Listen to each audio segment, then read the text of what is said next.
Nuestras preocupaciones y ansiedades provienen realmente de la falta de confianza en las promesas de Dios. Y todos tenemos eso. Todos tenemos fe, pero nuestra fe es limitada y a veces nuestra fe no nos ayuda a superar la ansiedad de lo que sucederá, porque tenemos miedo de que Dios no haga lo que promete que hará. Hoy, en Renovando tu Mente, ¿cómo lidiar con la ansiedad?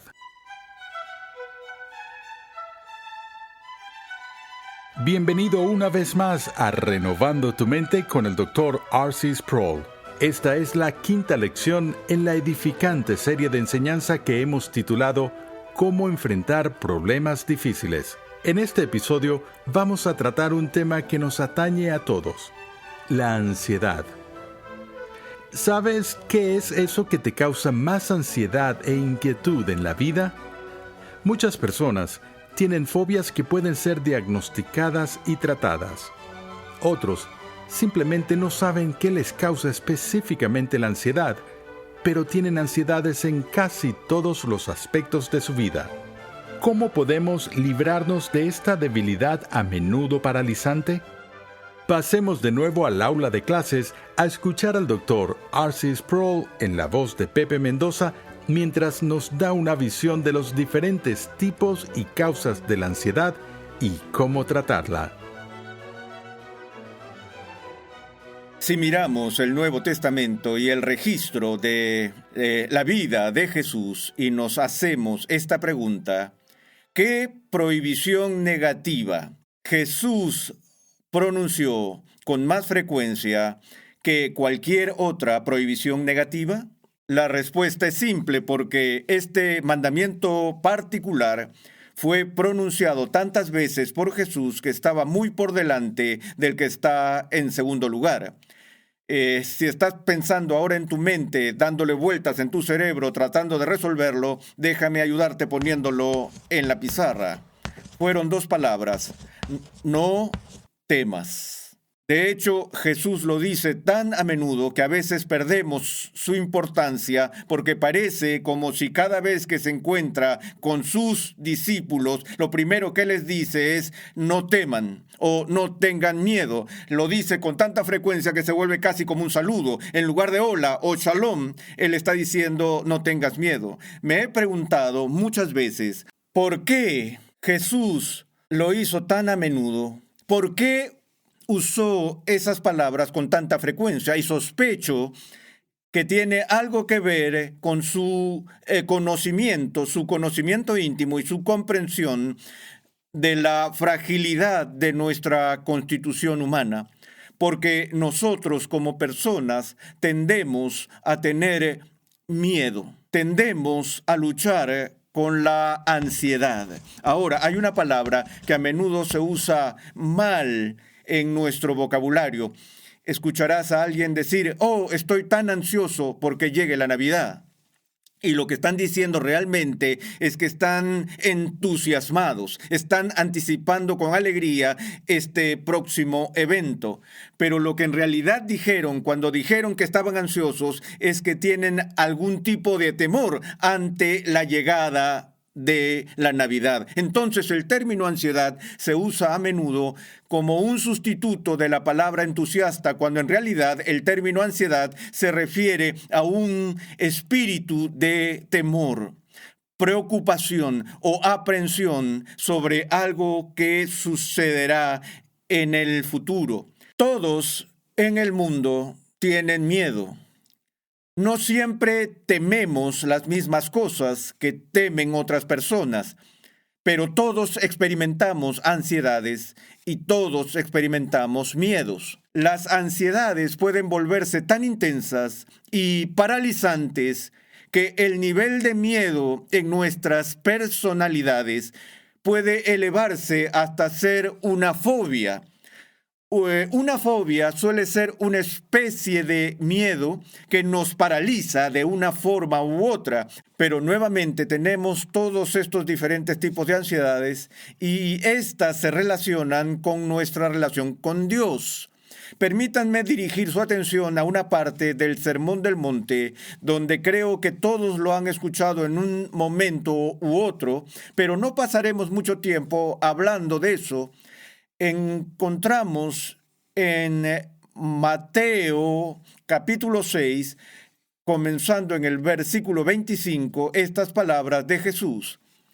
Por eso os digo, no os preocupéis por vuestra vida, qué comeréis o qué beberéis, ni por vuestro cuerpo, qué vestiréis. ¿No es la vida más que el alimento y el cuerpo más que la ropa?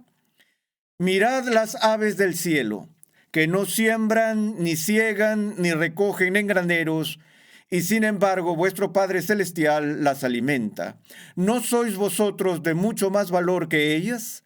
¿Y quién de vosotros, por ansioso que esté, puede añadir una hora al curso de su vida? Y por la ropa, ¿por qué os preocupáis? Observad cómo crecen los lirios del campo. No trabajan ni hilan, pero os digo que ni Salomón en toda su gloria se vistió como uno de estos. Y si Dios viste así la hierba del campo, que hoy es y mañana es echada al horno, ¿no hará mucho más por vosotros, hombres de poca fe? Por tanto, no os preocupéis diciendo qué comeremos o qué beberemos o con qué nos vestiremos, porque los gentiles buscan ansiosamente todas estas cosas que vuestro Padre Celestial sabe que necesitáis de todas estas cosas, pero buscad primero su reino y su justicia, y todas estas cosas os serán añadidas. Por tanto, no os preocupéis por el día de mañana, porque el día de mañana se cuidará de sí mismo. Bástele a cada día sus propios problemas. Creo que Jesús entregó este sermón a una audiencia mixta de hombres y mujeres, pero tiene particular relevancia para los hombres que lo escucharon. En nuestra propia cultura, nuevamente vi un informe de un psicólogo que decía que una de las ansiedades más absorbentes para el hombre estadounidense promedio, una ansiedad que rara vez articula, y cuando los hombres se reúnen nunca hablan de ella. Hablan de deportes, hablan de negocios, hablan de todas estas cosas, pero no se abren y revelan los miedos que tienen, pensando que es básicamente poco masculino o algo por el estilo. Y esta ansiedad absorbente que los psicólogos han descubierto para el hombre estadounidense es el miedo a no poder proveer para su propia familia. Es decir, este es un problema específico para los hombres casados y los que tienen hijos. Porque en el momento en que un hombre dice, sí acepto delante de un pastor o una autoridad civil, ha asumido para sí mismo, al menos en nuestra comprensión cultural, la carga del cuidado no solo de sí mismo, sino también de su esposa y su familia. A pesar de que ahora hemos cambiado mucho en las estructuras culturales, donde muchas mujeres están en el mundo laboral y otros cambios, aún así esa vieja expectativa del hombre como el que debe ser el proveedor y el protector de la familia todavía está profundamente arraigada en la psique masculina del país, y sospecho que también en muchas otras naciones. Otro fenómeno que se ha reportado que se utiliza en el mundo secular de la medicina es la extraña proporción de la experiencia de pesadillas. Los hombres tienen el doble de pesadillas que las mujeres. Me pregunto por qué es que los hombres tendrían más pesadillas que las mujeres. Nuevamente, el consenso es que tiene sus raíces en este miedo o ansiedad en particular que el hombre lleva consigo. Estoy seguro de que las mujeres tienen sus propios conjuntos distintivos de ansiedades y dificultades por las que deben preocuparse, y también se relacionan con el cuidado de sus hijos, de sus hogares y todo lo demás. Pero cuando Jesús enfoca su atención en este problema de la ansiedad, está hablando de las necesidades básicas de la vida humana y las preocupaciones y ansiedades que esas provisiones traen consigo. ¿Podré alimentar a mi familia mañana? ¿Podré vestir a mi familia mañana? ¿Cómo voy a lograr todas estas cosas? Y Jesús dice, no te preocupes por el día de mañana. Ahora, no está diciendo no seas previsor. Tampoco está diciendo no seas prudente. Porque en otras partes de las Escrituras se nos dice que el hombre que deja de proveer para su casa es peor que un incrédulo. Que se supone que debemos ser sabios, prudentes y disciplinados al hacer provisiones para nuestra familia. Entonces Jesús no está dando una prohibición contra la planificación cuidadosa y contra las provisiones. Está dando una prohibición en contra de nuestras actitudes espirituales con respecto a estos esfuerzos y responsabilidades. No está diciendo no pienses en el mañana en términos de ser diligente para proveer para el mañana. Él está diciendo no te preocupes por el mañana. Haz lo que tienes que hacer, pero al mismo tiempo el mañana está en las manos de Dios. Realmente es nuestro miedo al futuro, más que cualquier otro, el que genera ansiedades, miedos y preocupaciones. No nos preocupamos nunca por lo que pasó ayer. No tenemos que preocuparnos por lo que pasó ayer, porque ayer se acabó. Es posible que nos preocupemos por las consecuencias de lo que sucedió ayer y cómo funcionarán hoy o mañana. Pero una vez que ha pasado el momento, nuestra ansiedad al respecto pasa con él. Y por eso podemos entender en este punto que el punto focal de nuestras preocupaciones y el punto focal de la ansiedad es siempre el futuro. Es siempre en lo que aún no ha ocurrido. Ahora, cuando Jesús les dice a los que están reunidos que no estén ansiosos, que no se preocupen, y les dice que no pueden añadir una hora a su vida con su ansiedad, la preocupación no resuelve ningún problema. Y luego los reprende por ser de poca fe. Ahora, ¿por qué hace eso cuando está en nuestra naturaleza preocuparnos por las cosas que nos podrían pasar y que muchas cosas que nos pueden pasar y nos pasarán son dignas de temor? Hubo momentos en que fui al consultorio del dentista y no anticipé un dolor inmenso, donde el dolor fue peor de lo que había anticipado. Todos hemos pasado por eso, pero la mayoría de las veces, cuando nos preocupamos por las cosas y cuando suceden, en realidad no son tan malas como pensamos que serían. Creo que parte de eso se debe a que Dios nos da de su gracia en nuestra hora de necesidad, de una manera que realmente no anticipábamos. Entonces, a lo que esto se reduce, teológica y espiritualmente, es a un tema de la relación entre el futuro, nuestros temores del futuro y la fe. Jesús dijo, ¿por qué estáis amedrentados, hombres de poca fe? Nuestras preocupaciones y ansiedades provienen realmente de la falta de confianza en las promesas de Dios.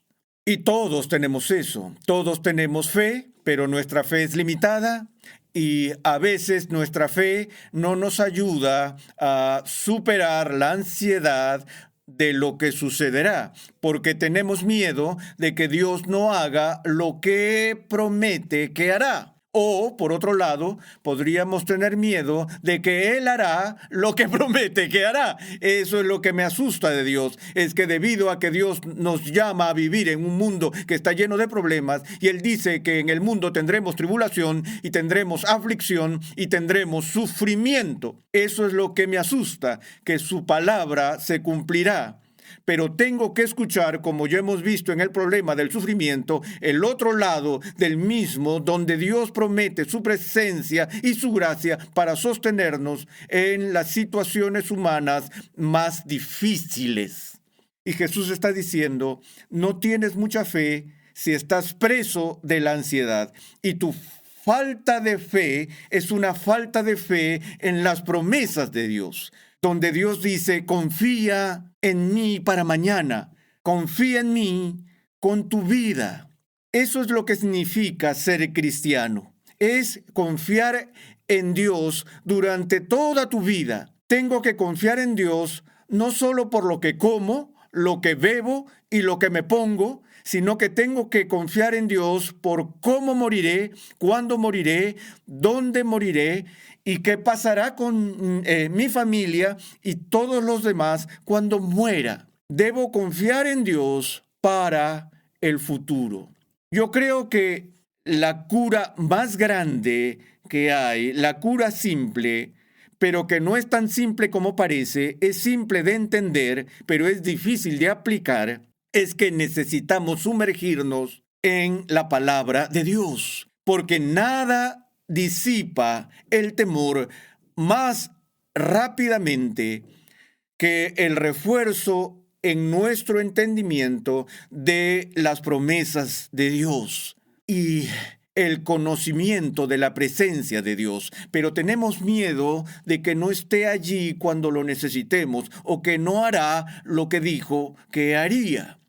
Ahora, como dije hace unos momentos, hay diferentes tipos de ansiedad y están relacionados, como mencioné, con el futuro. Y voy a distinguir entre 3 tipos de miedo, preocupación o ansiedad que nos afligen. El primero es un miedo objetivo, específico, como ya mencioné, como una fobia, donde tenemos miedo a los lugares pequeños, o tenemos miedo de hablar, o tenemos miedo de morir, o estamos temerosos del dolor, o miedo al dentista, miedo a los gatos, miedo a las serpientes, miedo a las arañas. Esos son miedos y ansiedades específicos que tenemos.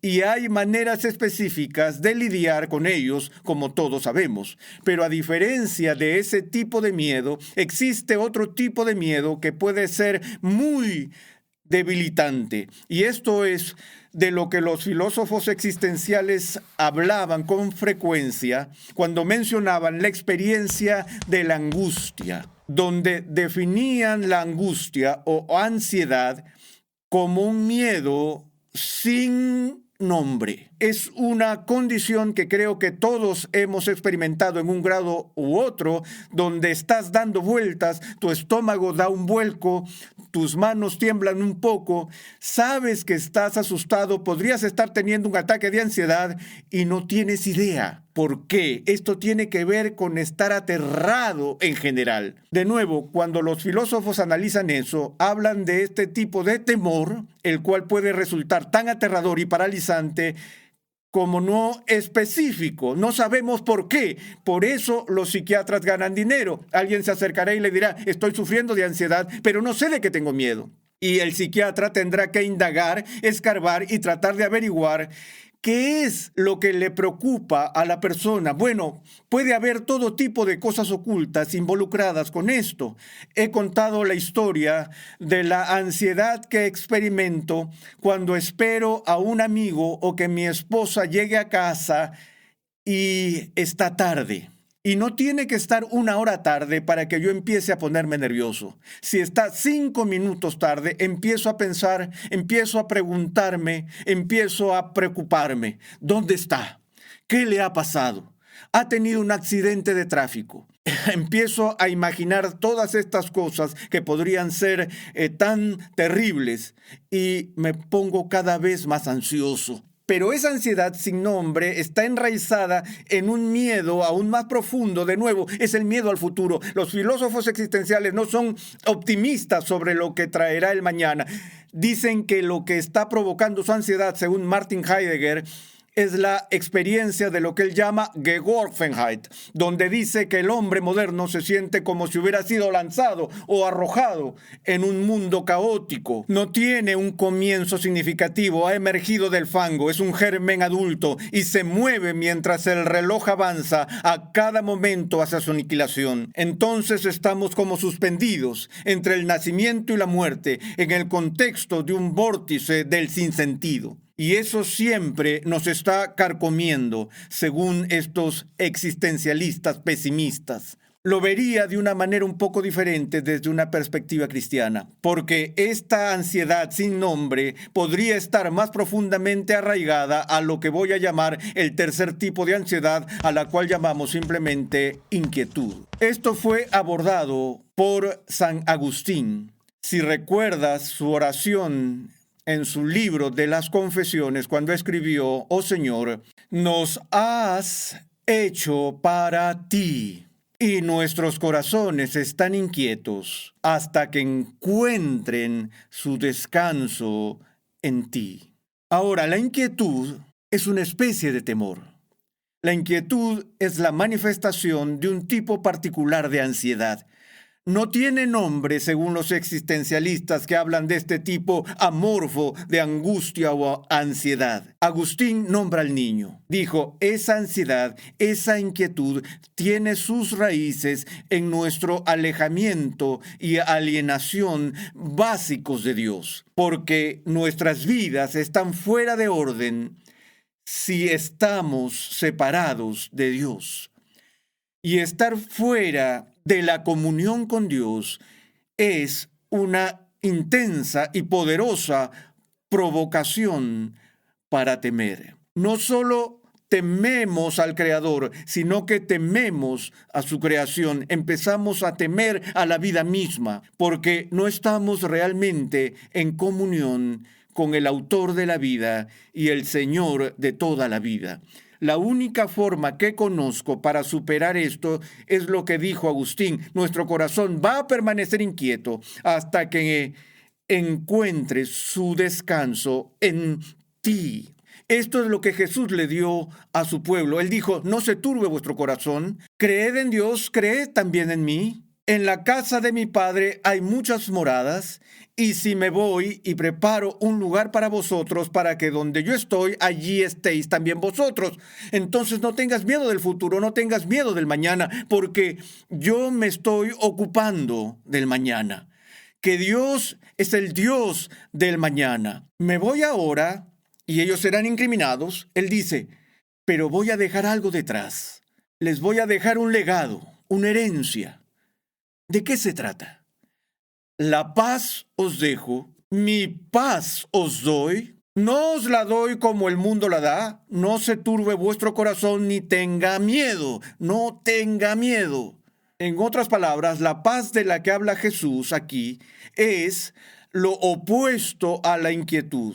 Es una calma de espíritu que viene cuando estás en comunión con Dios y puedes confiar en Él para el mañana. Él es quien conquista el miedo. Ahora, al mismo tiempo que tenemos esta prohibición negativa, no tengas miedo, también estamos llamados a animarnos unos a otros como cristianos. ¿Qué significa animarnos unos a otros? Es ayudar a otra persona a encontrar valor. Ahora, déjeme terminar diciendo esto. ¿Cuál es el ingrediente indispensable y necesario para tener coraje? ¿Qué es lo que debes tener absolutamente antes de poder tener coraje? Es la condición sine qua non del coraje, una condición previa necesaria para el coraje. Tienes que tenerlo o no podrás tener coraje. Puedes tenerlo y no tener coraje, pero no puedes tener coraje sin tener esto. Esto es lo que es, amigos, miedo. ¿Por qué digo eso? Porque no se necesita valor para hacer lo que no tienes miedo de hacer. Existe valor para los que tienen miedo. Tener coraje es hacer lo que te preocupa, hacer lo que temes hacer. Y es por eso que necesitamos animarnos unos a otros, ayudarnos unos a otros a superar las ansiedades, los miedos, las aprensiones que nos impiden vivir para Dios.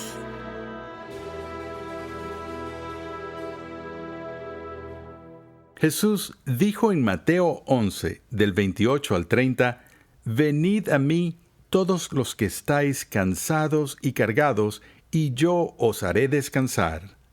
Tomad mi yugo sobre vosotros y aprended de mí, que soy manso y humilde de corazón, y hallaréis descanso para vuestras almas, porque mi yugo es fácil y mi carga ligera».